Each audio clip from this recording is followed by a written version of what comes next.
Eren Yeager passou a vida inteira dizendo que queria ser livre, mas quase ninguém percebeu uma coisa. Para ele, liberdade nunca significou felicidade. Desde o começo, Eren não sonhava com o mundo, ele sonhava com a ausência de limites. Com a ideia de que nada, absolutamente nada, pudesse impedi-lo de avançar. Hoje, em Mentes Quebradas, vamos falar sobre Eren Yeager, não como protagonista, não como vilão, mas como alguém que descobriu que a liberdade tem um preço e decidiu pagar com tudo. Enquanto outros personagens queriam segurança, paz e pertencimento, Eren só queria uma coisa: não ser controlado. Pensa comigo, as muralhas não eram apenas paredes para ele, elas eram a prova concreta de que sua existência já vinha com um teto imposto, um limite que alguém decidiu por ele, e para alguém como Eren,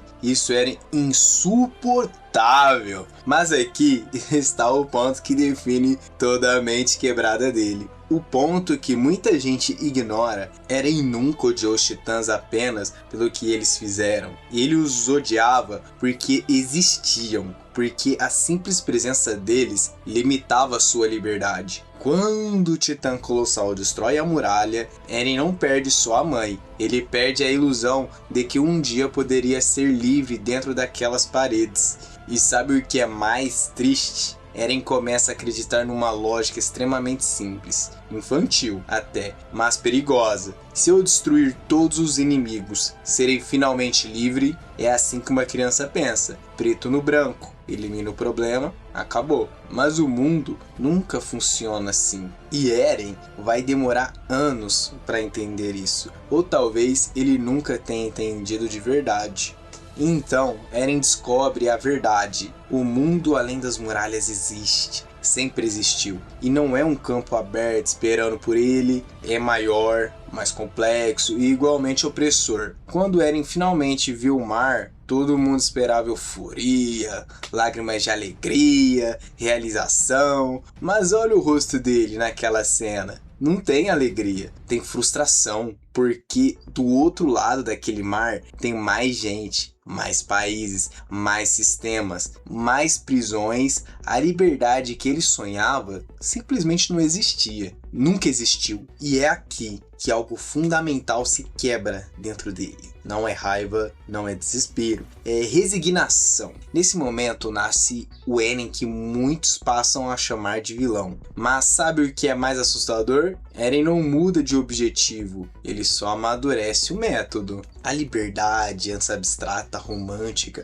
agora ganha um custo real, tangível, brutal, e Eren decide pagar. Ele decide que se o mundo inteiro é uma prisão, então ele vai destruir o mundo inteiro. Não porque é justo, não porque é necessário, mas porque é a única forma que ele encontrou de provar que sua vontade existe. E aqui está o que diferencia Eren de qualquer outro antagonista. Não é a violência, é a consistência. Eren sabe exatamente o que está fazendo, ele sabe que vai matar inocentes, crianças, pessoas que nunca fizeram nada contra ele, pessoas que nem sabiam que Parades existia. Ele sabe que vai destruir histórias, futuros, sonhos, e mesmo assim ele continua.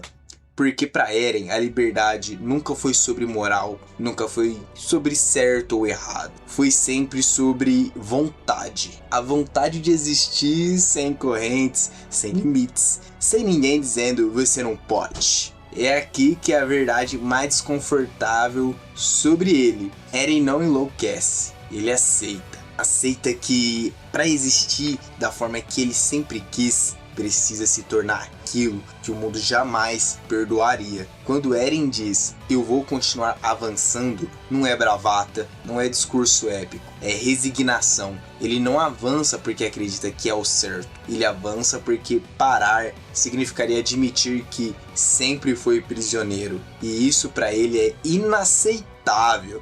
A liberdade para Eren não é um estado de paz, não é felicidade, não é harmonia, é um movimento constante, violento, irreversível, e quanto mais ele avança, menos humano ele se permite ser. Empatia vira fraqueza, dúvida vira atraso, remorso vira luxo que ele não pode mais ter. Mikasa tenta alcançá-lo, Armin tenta conversar, Jin tenta entender, mas Eren já decidiu que carregar tudo sozinho é o preço da liberdade. E aqui tá o mais triste, Eren não se vê como herói, mas também não se vê como vilão. Ele se vê como alguém que escolheu carregar o peso que ninguém mais quis. E isso é o que torna a mente dele tão quebrada. No fundo, Eren não quer destruir o mundo. Ele quer provar que sua vontade foi mais forte do que qualquer sistema, qualquer destino, qualquer expectativa. Mesmo que para isso precise perder tudo que o tornava humano.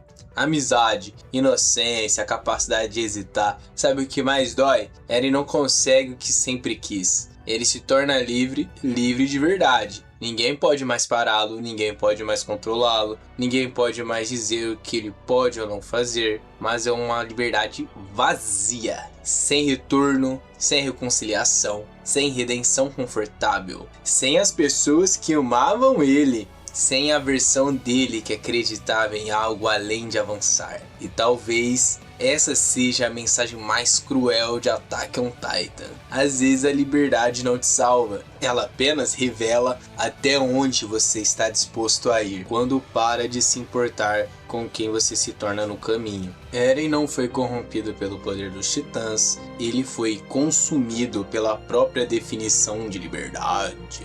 E essa é a tragédia, não porque ele perdeu a humanidade, mas porque ele decidiu que podia viver sem ela. Eren Yeager não é um personagem fácil de entender e não deveria ser, porque ele representa algo que a gente raramente quer admitir, que liberdade nem sempre é boa, que vontade nem sempre é justificável e que existem pessoas dispostas a perder tudo só para provar que ninguém as controla. Eren não é herói, não é vilão. Ele é alguém que escolheu um caminho e nunca olhou para trás, mesmo quando deveria. Essa é a mente quebrada de Eren Yeager e talvez seja a mais assustadora de todas. Se você se identificou com essa análise, deixa um like. Se quiser mais vídeos sobre personagens que atravessam linhas que não deveriam, se inscreva no canal. E comenta aí, você entende o Eren ou ele já foi longe demais? Até a próxima! E lembra, liberdade sem humanidade não é liberdade, é solidão.